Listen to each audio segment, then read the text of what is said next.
خوف کا سایہ۔ یہ کہانی ایک ایسے شہر کی ہے جو بظاہر پرسکون نظر آتا تھا مگر حقیقت میں ایک قدیم خوف کی گواہی دیتا تھا۔ اس شہر کے وسط میں 100 سال پرانا مکان تھا جو اپنے اندر ایک خوفناک راز چھپائے ہوئے تھا۔ اس مکان کے بارے میں کہا جاتا تھا کہ جو بھی وہاں جاتا واپس نہیں آتا۔ اس مکان کے گردونواں میں بھی لوگ رہنے سے خوفزدہ تھے کیونکہ انہوں نے اس مکان کے بارے میں بہت سی خوفناک کہانیاں سن رکھی تھیں۔ یہ کہانی شروع ہوتی ہے ایک نوجوان صحافی عمیر سے جو کہانیوں کی سچائی تلاش کرنے کے جنون میں مبتلا تھا۔ اس نے شہر کے اس پراسرار مکان کے بارے میں سنا اور فیصلہ کیا کہ وہ اس راز کو فاش کرے گا۔ عمیر نے اپنے دوستوں عادل اور زینب کو اپنے ساتھ شامل ہونے کے لیے قائل کر لیا۔ عمیر نے اپنے دوستوں سے کہا، ہمیں اس مکان کا راز فاش کرنا ہوگا۔ ہم اس خوف کو ختم کریں گے جو لوگوں کے دلوں میں بس گیا ہے۔ عمیر، عادل اور زینب نے ایک شام مکان کی طرف قدم بڑھایا۔ مکان کے قریب پہنچتے ہی انہیں ایک سرد لہر محسوس ہوئی، جیسے ہوا میں کچھ غیر معمولی تھا۔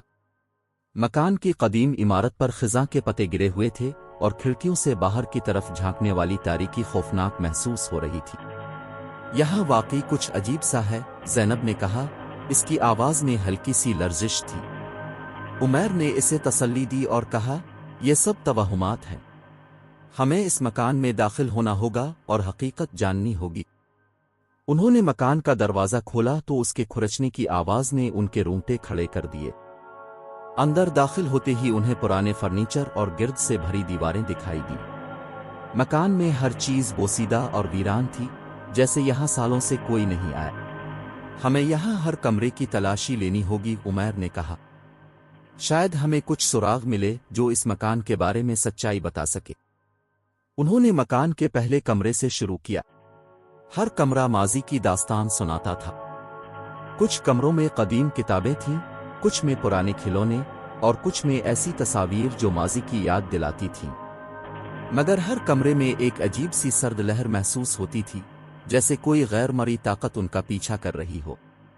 یہاں کچھ تو ہے، عادل نے سرگوشی کی۔ مجھے ایسا لگ رہا ہے جیسے کوئی ہمیں دیکھ رہا ہو۔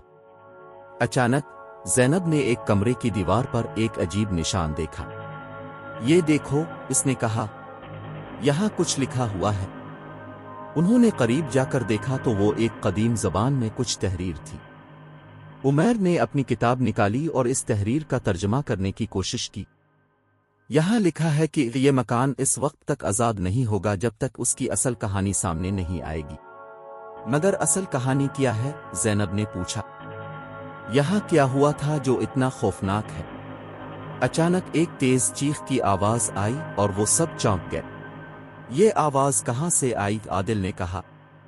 لگتا ہے اوپر کی منزل سے، عمیر نے جواب دیا۔ چلو دیکھتے ہیں۔ انہوں نے اوپر کی منزل کی طرف قدم بڑھائے۔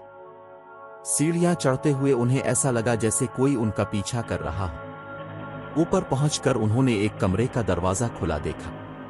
وہ سب اندر داخل ہوئے تو انہیں ایک پرانا صندوق دکھائی دیا۔ یہ صندوق یہاں کیا کر رہا ہے؟ عادل نے کہا۔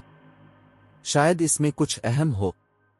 انہوں نے صندوق کو کھولا تو اس میں ایک پرانا خط اور چند تصاویر تھیں۔ خط پڑھنے پر انہیں پتہ چلا کہ یہ مکان کسی امیر خاندان کا تھا جس نے یہاں بہت سے لوگوں کو قید کیا تھا اور ان پر ظلم ڈھائے تھے۔ ان لوگوں کی روحیں اس مکان میں قید ہو گئی تھیں اور انہیں آزاد کرنے کے لیے سچائی کو سامنے لانا ضروری تھا۔ یہی ہے وہ کہانی، عمیر نے کہا۔ ہمیں اس کہانی کو دنیا کے سامنے لانا ہوگا تاکہ ان روحوں کو سکون مل سکے۔ اچانک دروازہ زور سے بند ہو گیا اور وہ سب خوفزدہ ہو گئے۔ یہ کیا ہو رہا ہے؟ زینب نے چیختے ہوئے کہا۔ شاید ان روحوں کو ہماری موجودگی کا پتہ چل گیا ہے، عمیر نے کہا۔ ہمیں یہاں سے نکلنا ہوگا۔ انہوں نے دروازہ کھولنے کی کوشش کی مگر وہ بند تھا۔ عمیر نے کہا، ہمیں ایک اور راستہ تلاش کرنا ہوگا۔ انہوں نے مکان کے اندر ہی ایک خفیہ دروازہ تلاش کیا جو زیر زمین تہ خانے کی طرف جاتا تھا۔ تہ خانے میں داخل ہوتے ہی انہیں بہت سی پرانی چیزیں اور کچھ انسانی ہڈیاں دکھائی دیں۔ یہ لوگ یہاں کتنے ظالمانہ طریقے سے مارے گئے تھے، عادل نے کہا۔ ہمیں ان کی کہانی کو دنیا کے سامنے لانا ہوگا۔ اچانک